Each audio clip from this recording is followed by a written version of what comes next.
Bibles au psaume 8. Si vous avez vos Bibles, version second 21, une copie sur le téléphone peut-être. En rentrant ce matin, j'ai vu à l'écran une image de moi avec beaucoup de mots français autour. Je ne sais pas ce que ça disait là. Je me suis imaginé que ça disait « Ce pauvre bonhomme ne parle que l'anglais ». Alors, allez chercher une radio au fond de la salle avec des écouteurs. Je vous apporte les salutations de l'église Cities à Saint Paul, Minnesota, où ma famille et mes confrères pasteurs et l'Assemblée se réunira ce matin pour louer notre roi. Quelle belle chose, n'est-ce pas, de se rassembler dimanche matin, où des millions de par le monde s'assemblent pour louer et adorer notre Dieu. Quelle joie de voir des douzaines et des centaines ensemble. Et c'est des millions dans diverses églises. Je vous apporte aussi les salutations de mon organisme desiringgod.org, notre ami Daniel Henser et notre partenaire ici. Nous vous saluons, nous remercions Dieu pour toi. Le français compte pour nous et nous sommes enthousiasmés d'être en partenariat avec diverses initiatives en français ainsi qu'en anglais, bien sûr. Psaume 8. Je lis dans la version second 21 et Éternel, notre Seigneur, que ton nom est magnifique sur toute la terre. Je comprends que dans les traductions françaises, c'est le mot magnifique plutôt que majestueux, ça va. Il y a un chevauchement dans le sens que ce soit magnifique ou majestueux. Nous allons parler de ce concept. Alors, Éternel, notre Seigneur, que ton nom est magnifique sur toute la terre. Ta majesté domine le ciel. Par la bouche des enfants et des nourrissons se fonder ta gloire pour confondre tes adversaires, pour réduire au silence l'ennemi, l'homme avide de vengeance. Quand je contemple le ciel, œuvre de tes mains, la lune et les étoiles que tu y as placées, je dis, qu'est-ce que l'homme pour que tu te souviennes de lui, et le Fils de l'homme pour que tu prennes soin de lui? Tu l'as fait de peu inférieur à Dieu, et tu l'as couronné de gloire et d'honneur. Tu lui as donné la domination sur ce que tes mains ont fait. Tu as tout mis sous ses pieds. Les brebis comme les bœufs, et même les animaux sauvages, les oiseaux du ciel et les poissons de la mer, tous ceux qui parcourent les sentiers des mers. Éternel, notre Seigneur, que ton nom est magnifique sur toute la terre. Prions, Père du ciel, aide-nous ce matin alors que nous ouvrons ta parole et que nous lisons le psaume 8. Combien c'est remarquable d'avoir ces paroles venant du roi David, écrites il y a 3000 ans maintenant, et qui résonnent avec tellement de pertinence et d'émerveillement pour nous, montrant que toi, Père, l'ancien des jours, est toujours permanent en 2022. Aux États-Unis, au Canada et de partout le monde. À quel point ton nom est magnifique et ta majesté domine sur toute la terre. Alors que nous examinons ta parole ce matin, sois avec nous alors que nous contemplons ta majesté. Dans le nom de Jésus, nous te prions. Amen.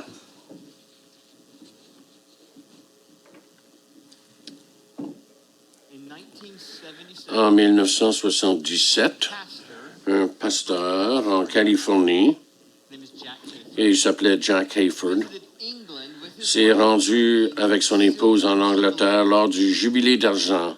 Ça, c'est le 25e anniversaire, de l'accession au trône de la reine Élisabeth. Elle est montée sur le trône en 1952, comme on sait, donc 77, anniversaire du jubilé d'argent. Alors que ces deux Américains, qui étaient au Royaume-Uni, ont été frappés par la grandeur de la fête que l'on faisait pour ce jubilé d'argent. Et ils se remarquaient qu'il y avait une joie manifeste chez le peuple au sujet de leur monarque. Et pendant leur séjour, ils ont visité le palais de Blenheim. Avez-vous entendu parler du palais de Blenheim? Oui.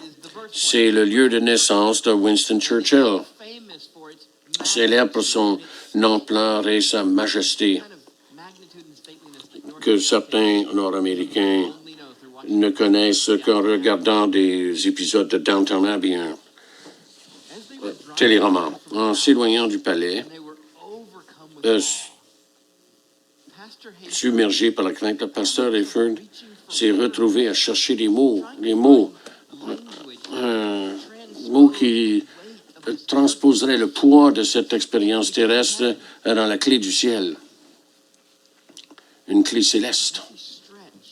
Alors qu'il se forçait à trouver un mot, le mot qui lui semblait le plus approprié à la fois pour décrire l'étonnante magnificence du palais et comment aussi cela indiquait la supériorité du Christ régnant, était le mot majesté.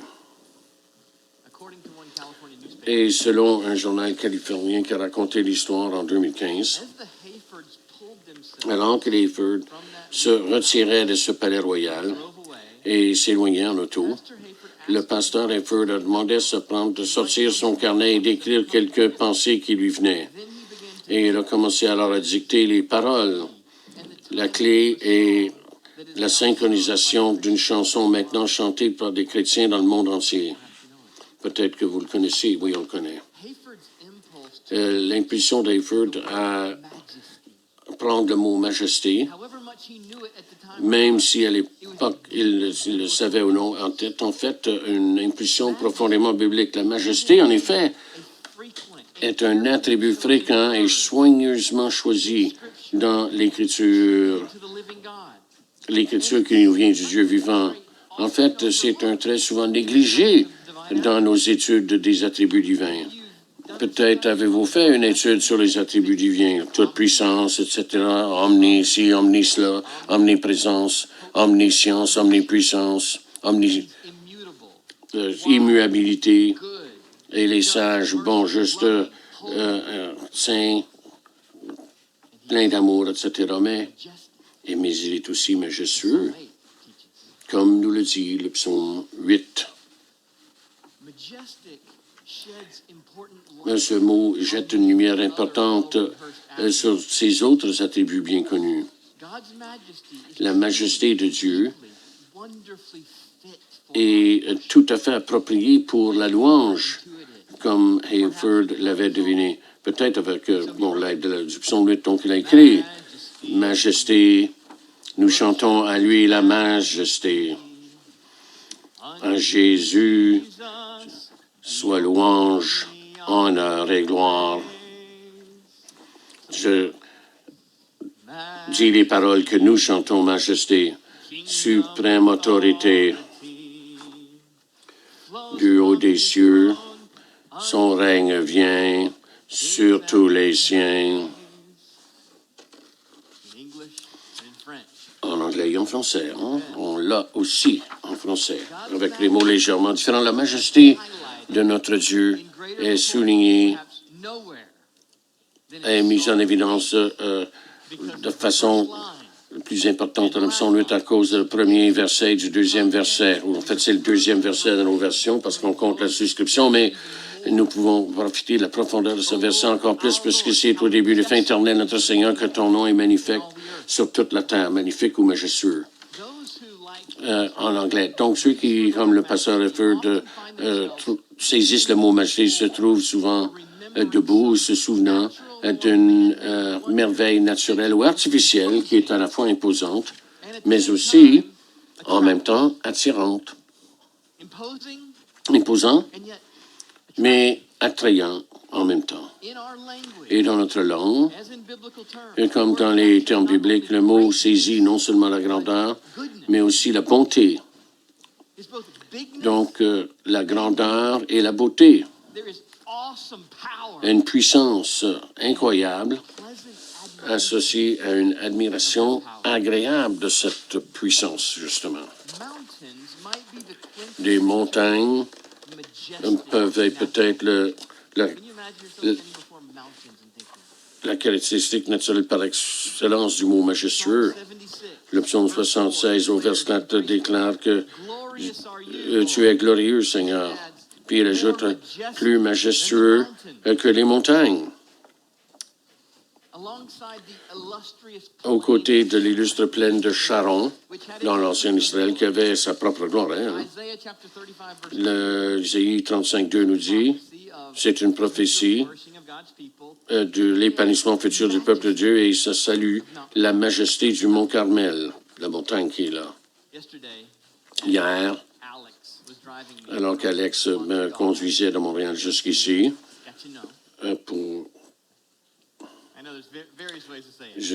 Gatineau. Bon, j'essaye. Donc, on était sur l'autoroute et on a vu les couleurs magnifiques de l'automne, notamment lorsqu'on est arrivé à des collines et qu'on a vu les couleurs de nos arbres. C'était difficile de ne pas dire combien majestueux. C'était pas les montagnes rocheuses ici, c'était pas immense, là. C'était les petites collines que l'on voyait à droite alors qu'on montait ici de Montréal. Mais c'était majestueux de contempler toutes ces couleurs qui s'étalaient devant nous. Alors, avec les montagnes et leur majesté, on pourrait aussi attribuer la majesté à l'or ou à un autre métaux précieux ou une pierre précieuse qui serait digne d'un roi et éblouit les yeux par sa beauté. Dans le livre de Job, au chapitre 37 et au verset 22, ça associe la majesté impressionnante de Dieu à la splendeur dorée. Voilà, justement. Alors, ce ne sont pas seulement les phénomènes naturels comme les montagnes, l'or ou les bijoux, les pierres précieuses, mais aussi le travail des hommes qui, lorsque cela atteint une grande échelle, pourrait nous amener à dire majestueux. Lamentation, verset 1 et verset 6, pleure la perte d'une telle majesté civique, le genre de majesté qu'on veut voir dans une grande ville capitale. Et ça, après la destruction de Jérusalem, par Babylone et peu de temps après, Nebuchadnezzar, roi de Babylone à l'époque, déclare avoir bâti sa ville par son pouvoir puissant comme résidence royale et pour la gloire de sa majesté à lui. Et ça, avant que Dieu ne l'humilie, c'est dans Daniel.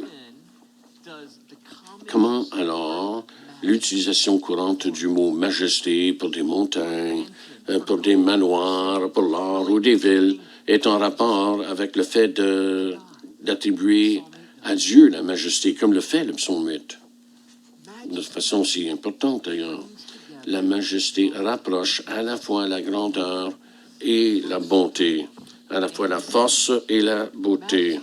La majesté n'est pas seulement un terme approprié pour la majesté des montagnes, mais une description particulièrement appropriée de Dieu qui, comme le dit Ésaïe 10:34, est le majestueux lui-même.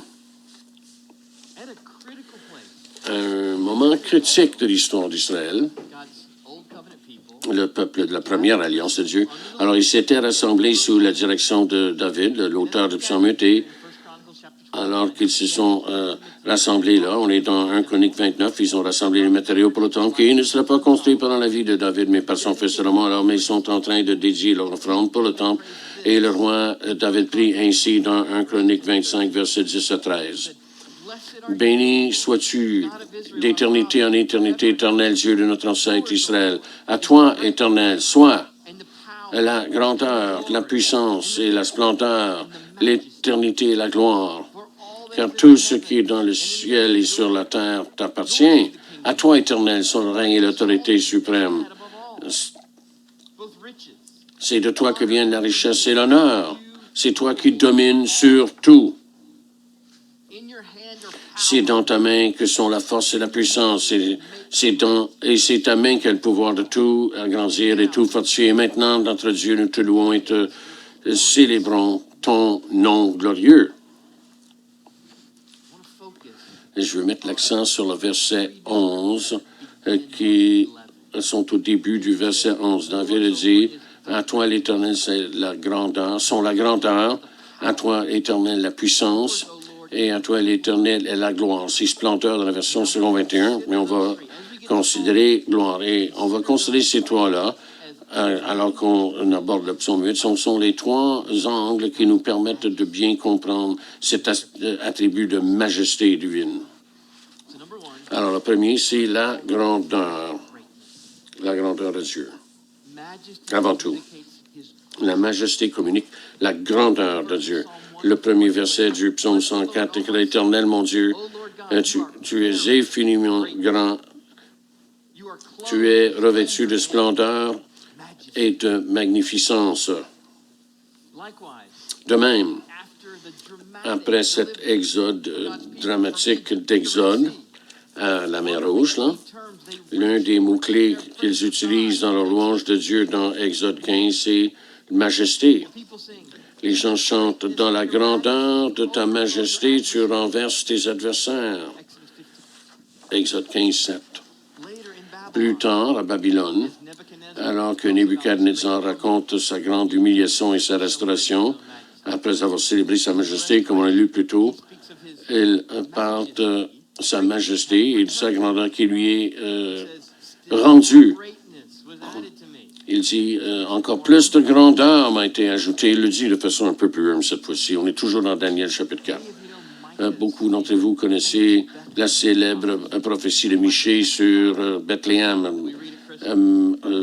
Michée 5.4, on lit ça à Noël. Là, il attribue la grandeur à la majesté de Dieu. Dans celui qui va venir, qui tiendra et pètera son troupeau dans la force du Seigneur, dont la majesté du nom du Seigneur son Dieu. Ils habiteront en sécurité, car maintenant il sera grand jusqu'aux extrémités de la terre. Michée 5.4. La majesté dénote souvent une grandeur de taille, comme les montagnes ou les manoirs, comme on a vu. Ézéchiel, lui, parle de nations majestueuses, signifiant de grandes nations, qui étaient autrefois nombreuses et puissantes, mais qui sont maintenant humiliées par la main de Dieu, Ézéchiel 32. Mais cette grandeur peut également inclure le droit et la prérogative divine que Dieu a en tant que Dieu de gouverner, de faire ce qu'il veut. Comme le priait David, à toi, Seigneur, la grandeur, la puissance et la gloire et la victoire et la majesté, car tout ce qui est dans les cieux et la terre sont à toi. Ce n'est pas seulement lui parce qu'il est puissant, non seulement à cause de sa force, mais à titre de Dieu, tout lui appartient de droit. Dieu n'a pas seulement le pouvoir de régner, mais le droit de régner sur sa création. Donc, la grandeur est associée à sa majesté. Deuxième, la majesté est également liée à la puissance et à la force de Dieu. David dit, à toi, Seigneur, la puissance. Michée 5.4. Non seulement Michée 5.4 relie la majesté de Dieu à sa force divine dans son rôle de berger du peuple, mais également avec sa puissance. Et le psaume 68, verset 34 ou 35 dans le second 21 forge un lien encore plus fort. Proclamer la force de Dieu, sa majesté s'étend sur Israël et sa force éclate dans le ciel. Et donc, verset suivant, incroyable, dit David, est Dieu dans son sanctuaire. Il est majestueux non seulement dans le pouvoir qu'il possède, mais également que le pouvoir qu'il donne généreusement à son peuple. Au verset 35 ou 36 dans le second 21, c'est lui qui donne force et puissance à son pléton. Dans le nombre 129, on dit, entend-on la voix de l'Éternel. La voix de l'Éternel est puissante, sa voix est majestueuse. Alors, la majesté est donc liée, on l'a vu avec la force, la grandeur, comme on l'a vu au premier point, donc la force et la puissance au deuxième point. Troisièmement, comme le prie David, à toi, Seigneur, et la gloire. La gloire, donc la grandeur, la puissance et la gloire, ce sont les trois liens les plus profonds avec la gloire et la majesté de Dieu, ce qui nous amène justement au psaume 8, qui est un psaume au sujet de la gloire de Dieu. C'est la célébration caractéristique de l'Écriture au sujet de la majesté de Dieu. Le psaume 8 chante manifestement la gloire de Dieu. La gloire de Dieu placée au-dessus des cieux, au verset 1. Et la gloire de l'homme qui lui est attribuée par Dieu comme celui qui l'a couronné d'honneur et d'honneur, au verset 5.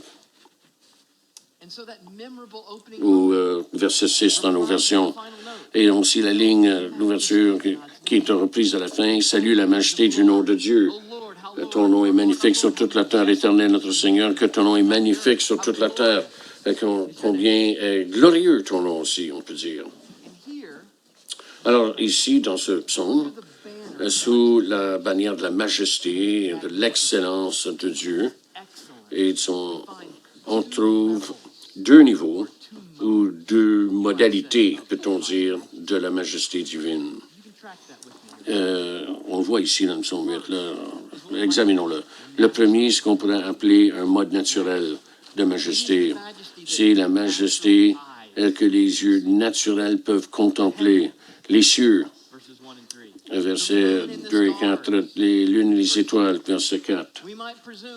On pourrait supposer que des aspects naturels majestueux comme les montagnes, les mers, de grandes étendues qui nous rappellent notre petitesse et la grandeur et la puissance impressionnante de celui qui a créé ces choses si majestueuses.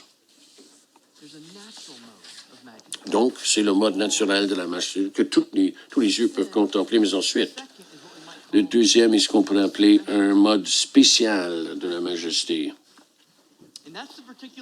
Et ça, c'est l'accent du psaume 8. Ça commence avec une majesté naturelle, mais au cœur du psaume, c'est la majesté spéciale. Une majesté inattendue, particulière. Le verset 3 dans le second 21 mentionne la bouche des bébés, des nourrissons qui témoignent de la force de Dieu. Je ne peux que penser à Exode 15, le peuple faible, comme les enfants et les nourrissons s'en viennent vers les Israélites qui ont dos à la mer Rouge. Alors, un peu comme les 600 et c'est de la bouche des enfants et des nourrissons que Dieu déclare sa force, la force de Dieu face à pour réduire au silence l'ennemi et l'homme avide de vengeance. Et même au cœur du psaume, versets 4 à 9 dans notre version, on s'émerveille de sa grâce envers l'humanité. C'est assez inattendu. Après le début, on pourrait s'apprendre qu'on célèbre la montagne, les ciels, et qu'on continue de parler des mers et des vastes étendues de la création que tous, croyants et incroyants, peuvent voir. Mais dans les versets 4 à 9, ça met l'accent sur la majesté spéciale, plutôt.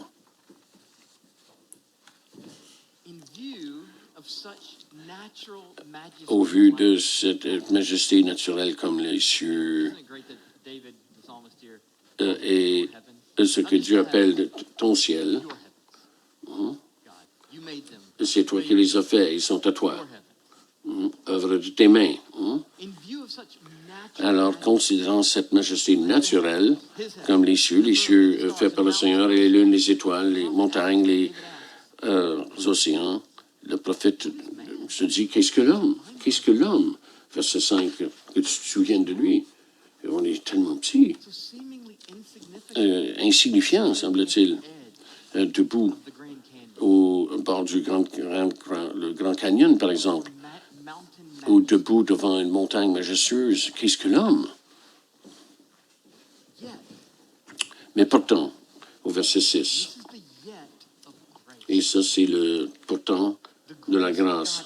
La grâce de Dieu est reliée à la gloire de Dieu qui est majestueux dans son 8 ici. Mais pourtant, Dieu a fait de l'homme un peu inférieur à Dieu et l'a couronné de gloire et d'honneur, qu'on ne méritait pas, n'est-ce pas? Bien sûr, le couronné de gloire et d'honneur. Dans sa création majestueuse, Dieu a fait l'homme qui est bien petit et bien limité, mais il a fait son image. Et il a donné à l'homme la domination sur ce que ses mains ont fait. Les oiseaux des ciels, les poissons des mers, tout cela est assujetti à l'homme, finalement. Nous dit le Genèse chapitre 1, là, qui est repris dans le psaume 8. Alors, on peut voir ici dans le psaume 8, il y a à la fois une majesté naturelle et une majesté spéciale. Et dans le psaume 8, tout en reconnaissant la majesté évidente de Dieu dans la grandeur et la beauté de la création, met quand même l'accent sur le côté inattendu de notre Dieu. de la majesté de sa gloire. Inattendu qui est encore une autre preuve de sa majesté. Et cela ne ravale pas sa majesté, ça l'élève au contraire. Il est déjà majestueux par-dessus les montagnes et les étoiles, mais cela remonte sa majesté. Il montre sa grandeur et sa puissance, non seulement par les cieux, la lune, les étoiles et les montagnes, mais aussi par l'agence des hommes et par la bouche des enfants et des nourrissons qui déclarent sa louange. Il se montre majestueux non seulement par les cieux, mais aussi à travers les humains, en particulier ceux dont on s'attendrait le moins que ce soit le cas, les plus humbles, les enfants, les nourrissons. Alors, le point du psaume 8 est le suivant. La grâce de Dieu envers l'homme est à la gloire de sa majesté. Le point n'est pas de savoir à quel point l'homme est grand, mais à quel point l'homme a été l'objet de la grâce de Dieu et à quel point Dieu est grand. C'est un peu de jeu de mots en anglais, là. C'est notre Dieu, ô Éternel, notre Seigneur, notre Dieu, à cause de sa grâce. Il est majestueux en grandeur, en puissance et en gloire, et en grâce envers nous, à tel point qu'il est notre Seigneur. Nous sommes l'objet de sa grâce. Et dans ce fait de dignifier l'humanité de façon saisissante dans le psaume 8, s'il y a le moindre doute dans notre esprit, alors que l'homme est monté en épingle dans le psaume 8, mais si on se demande où l'accent tombe dans le psaume 8, alors il faut revenir à le dernier verset qui nous rappelle encore une fois le fait que c'est le nom de l'Éternel qui est magnifique. Grâce pour l'homme, gloire pour Dieu.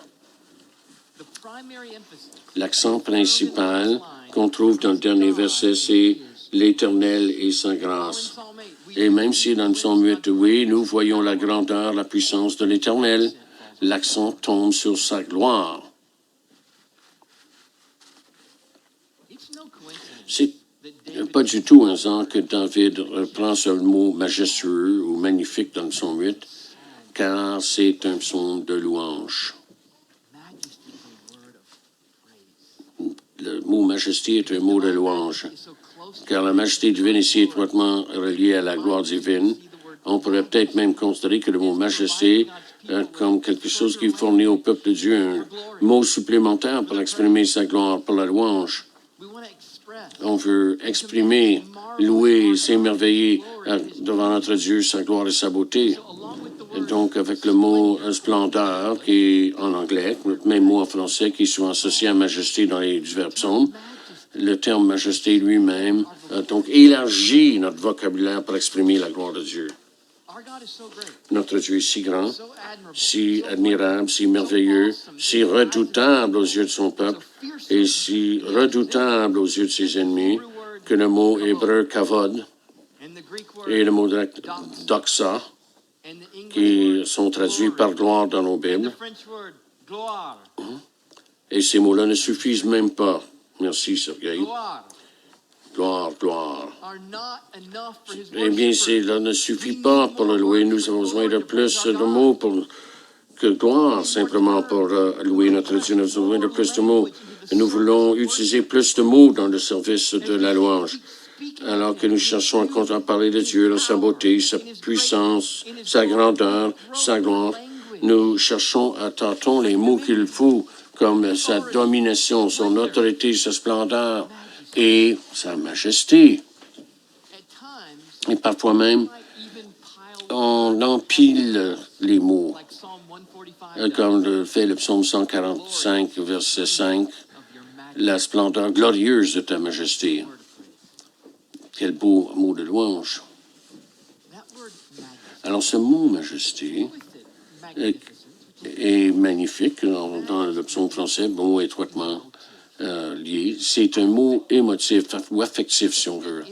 Ça indique une grandeur à la vue de la chose, mais également le côté émerveillement sa grandeur et sa beauté, sa grandeur ou sa taille imposante, que l'on voit avec délectation, une puissance imposante qui est reçue comme étant séduisante, eh bien, cela a un chevauchement significatif avec des mots comme domination ou seigneurie, mais majesté en fait plus que seigneurie. Dominion et seigneurie sont un peu techniques ou prosaïques, si on veut. Alors que majesté a un écho plus poétique dans la crainte révérencieuse que l'on exprime. Et c'est peut-être cette son poétique de majesté qui le rend si précieux à l'Église dans sa louange, alors que Jack Hinkert cherchait des mots pour exprimer l'émerveillement qui montait de son âme bien au-delà de l'héritage de la tradition anglaise dans ces beaux palais, là, c'est-à-dire une révérence pour le Dieu vivant. Alors, majesté lui est venue, non pas comme un terme technique, fonctionnel ou dénotatif, comme on dit, un mot universitaire, si on veut, érudit. Non, il y avait là un sentiment. Ça communiquait une admiration qui remplissait l'âme à la grandeur, la puissance et la gloire de Dieu. C'était une mise en bouche d'adoration de Dieu. Adoration qui sortait de la bouche des enfants et des nourrissons, comme nous sommes devant Dieu. Alors, le choix du mot majesté nous parle de l'orateur. Ça communique quelque chose au sujet de la personne qui a choisi ce mot. La majesté attribue non seulement la grandeur, la puissance et la gloire à Dieu, mais également la crainte révérencieuse et l'émerveillement de celui qui a choisi le mot. Les amis de Dieu ne sont pas ses ennemis qui déclarent sa majesté. À la mer Rouge, aux yeux des Égyptiens,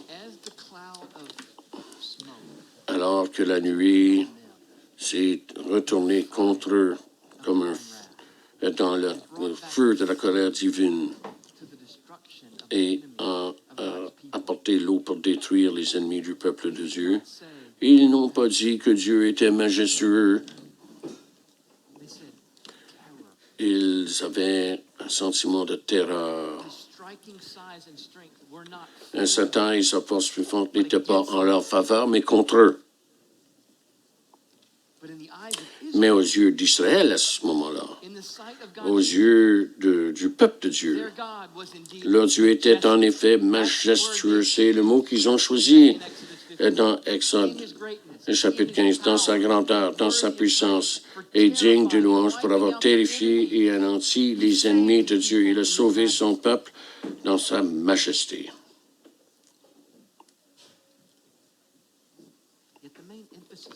Mais l'accent principal, comme on dit du psaume 8, c'est sa grâce. Sa grâce envers son peuple. Ce qui nous amène à ce que dit le prophète Isaïe dans Isaïe 53, dans ce passage énigmatique au sujet du serviteur souffrant qui devait venir. Il a dit qu'il n'avait aucune forme ni majesté pour que nous le regardions. Traduction libre. Du début jusqu'à la fin de la vie terrestre de Jésus, il a magnifié la majesté de son Père, pas le sien, pas lui. Et Jésus n'aura pas eu de compte Instagram.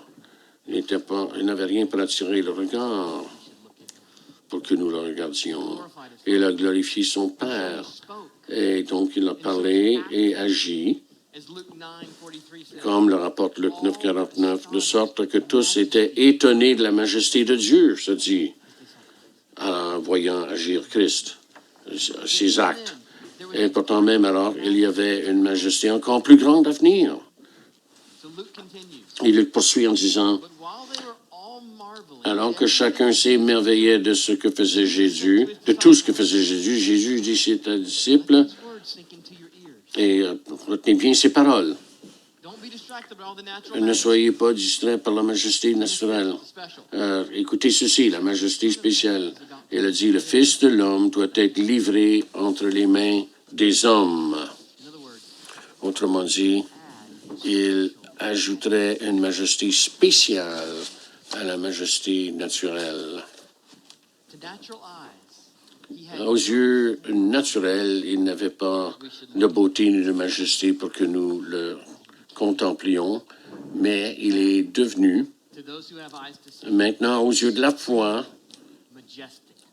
celui qui est suprêmement majestueux. Après la résurrection, les yeux maintenant éveillés pleinement à la grâce, Pierre témoigne d'être un témoin oculaire de sa majesté.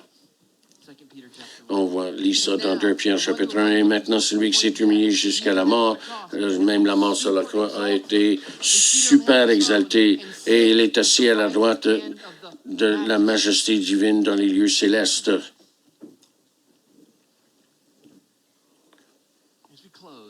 En terminant, je ne peux pas m'empêcher d'ajouter un autre point au sujet du psaume 8 à cause d'une observation qu'on trouve dans Hébreux chapitre 2. Le psaume 8 nous dit « Dieu a tout mis sous ses pieds par les êtres humains ». Verset 7, il a tout mis sous ses pieds.